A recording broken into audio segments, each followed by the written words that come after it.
Welcome to day 4 of Drag Week. We're at Merryland International Dragway. This is another track that I've never been to, and it's also another track that Drag Week's never been to.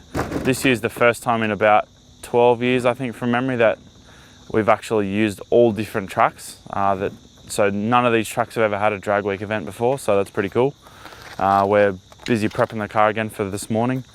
We've changed our strategy a little bit over last year. Last year we were actually prepping the car at the accommodation the night before, and then we'd come in and basically just drop the trailer and go. But because there's quite a bit of wait time in the line, we decided to shift that to this morning, or every morning.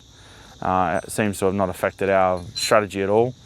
We've ended up at the start of the queue the last couple of days, and it seems to work pretty well. Tomorrow, unfortunately, they changed the schedule, so we're not going to be at the track at 5 o'clock in the morning. There's just no reason, because general racing, I believe, starts at about 11 a.m. So unfortunately, anyone that's watching the live stream in Australia is going to be waiting up too late, which is it's a bit of a disappointment because it's day 5 as well. So things are going to be happening. There's probably going to be a lot of failures on day 5 as well.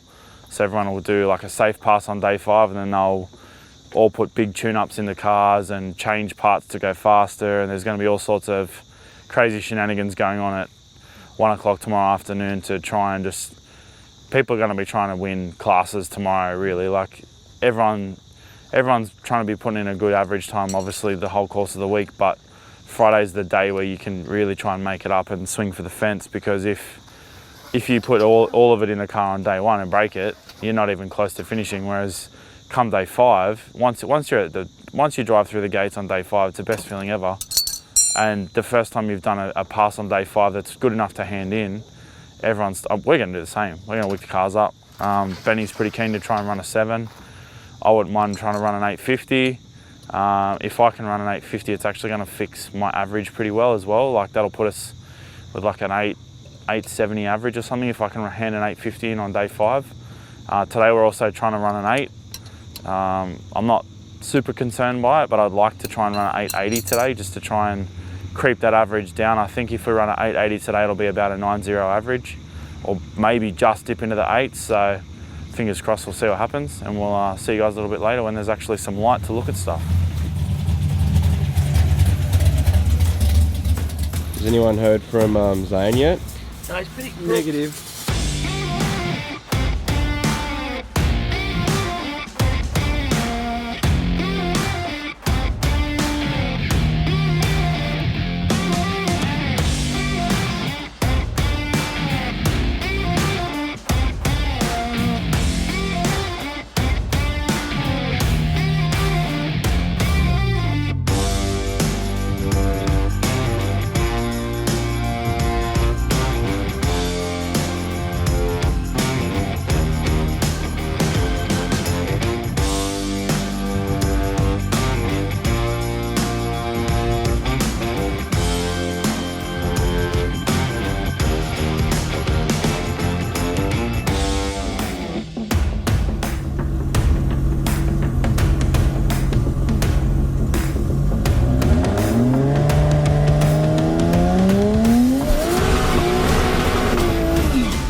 Was about an 880. I chucked a cheeky £2 boost in it at the last minute. don't want to be trying to put the mocker on it, but I'm also trying to make the average a little bit better. So I'm hoping that was around the 880 mark. It definitely felt quicker. The 60 was quite good, and it felt like it top ended a little bit better than it did yesterday. So pretty happy with that pass overall, and we'll get it on the road. Benny just did an 880, so bloody tops.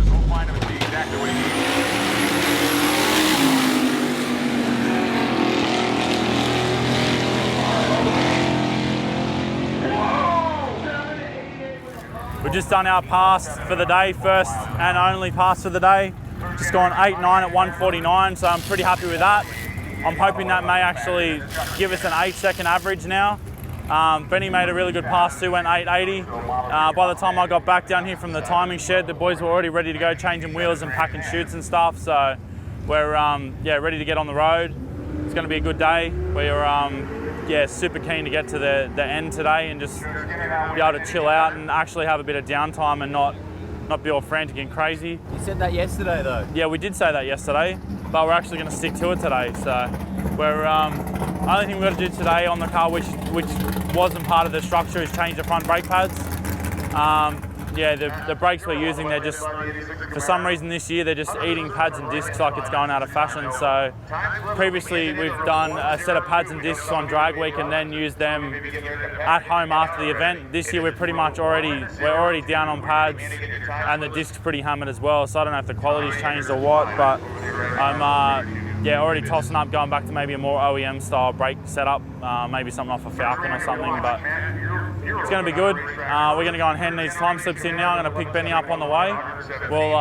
We'll do the sign in and show the photos, and then we'll be on the road. So see you guys on day 5. Let's road trip.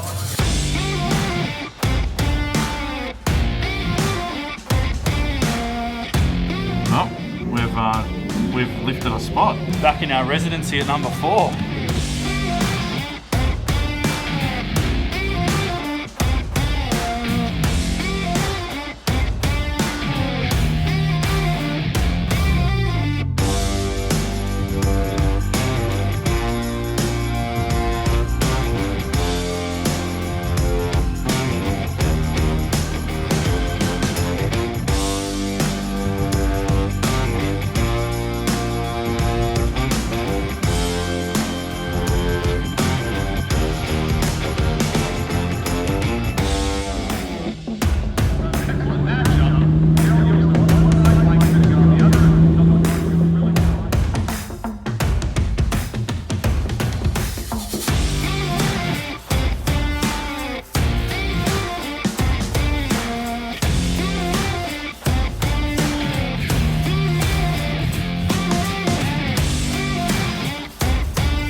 I thought it was a toll, but it must be parking. What's that?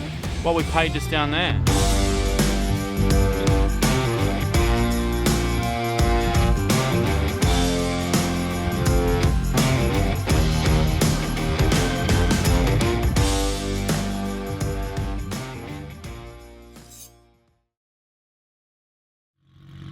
Checkpoint 1 for day 4 at Drag Week 2019.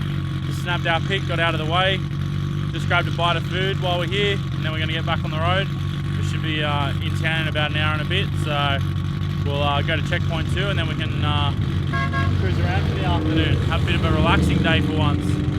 So, and the other thing is tomorrow, don't have to start early, so we're going to have two days sleep in one day. I'm not going to know myself. And I already know the bed's a mint where we're staying, because we stayed there the other night.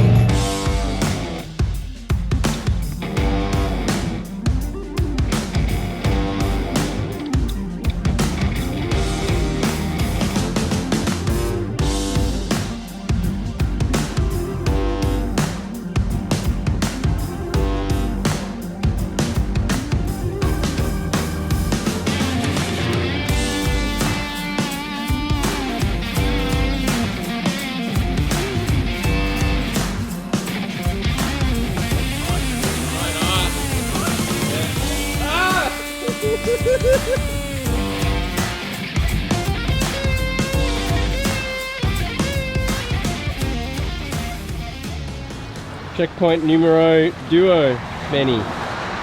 Yep, second checkpoint for day 4. We're pretty low on fuel, but being that we're going to the track first thing in the morning, we pretty much ran this thing out of fuel. So we're just putting the Racy 85 in it straight away because we've got like 15 gallons or 20 gallons or something, like 60 litres give or take. So we may as well just start burning through it because after tomorrow morning we don't need it anymore.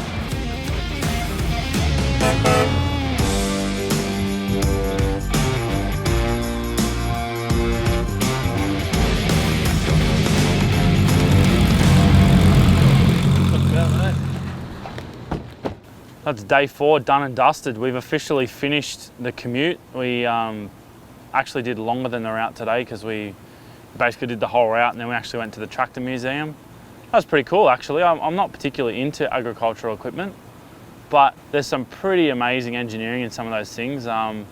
We saw some Massey and I can't remember, Oliver tractors. They both had Detroit diesels in them, the 2-stroke jobs. They're the 3-cylinder variant of the 671 engine, or sorry, the 71 series engine. So basically, anyone that's not familiar with that, it means it's 71 cubic inches per cylinder. The engine I just mentioned, the 671, obviously is a 6-cylinder version of that. They're a 2-stroke and they all use a supercharger, but the supercharger is not to boost the power, it's actually to keep the engine running. It's like almost like a scavenge pump, so it needs the supercharger to positively pump air into the cylinder just for it to keep running. They're a pretty cool thing, and in general, that whole museum was actually fantastic, and I really recommend to go to it if you're in the area.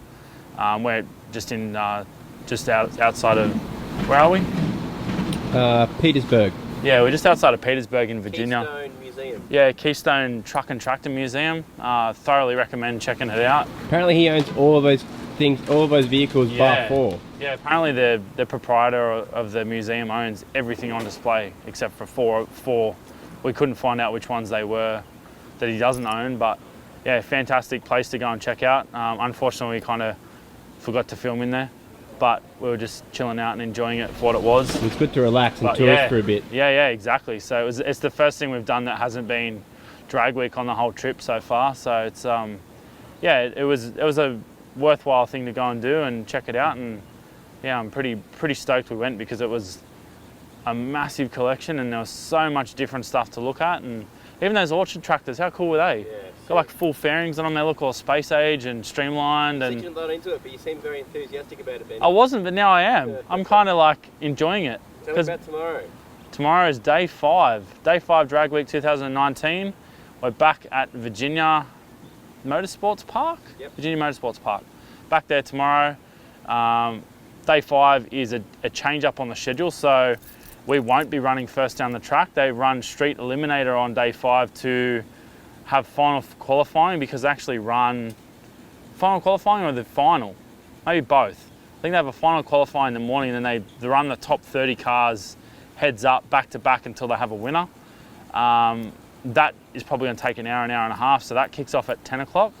And they're saying that we'll be on track between 11:30 and 2:30. So we've got a few hours to get some runs in.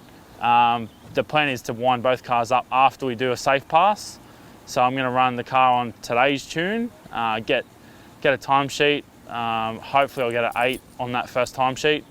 But yeah, the second I've got a time card in my hand, I'm just going to dial it up a bit. Zane's going to work his magic to get us going. So he's been playing with Benny's car more so than mine, but we've made a few adjustments here and there. Obviously because we're now on the spare engine, we're not running the big tune that Scotty from Haltech put in that car. It's probably a little bit too ambitious for the engine with 12mm head studs, but we're going to probably do some sort of hybrid map that we can use a lot of boost but pull some timing out. So yeah, boost pressure does not equal cylinder pressure too, just so everyone's playing at home. So we're probably going to run a lot of boost and not a lot of timing, so it'll make power in the top end but hopefully not hurt stuff. But that's all for tomorrow and we'll see you guys then.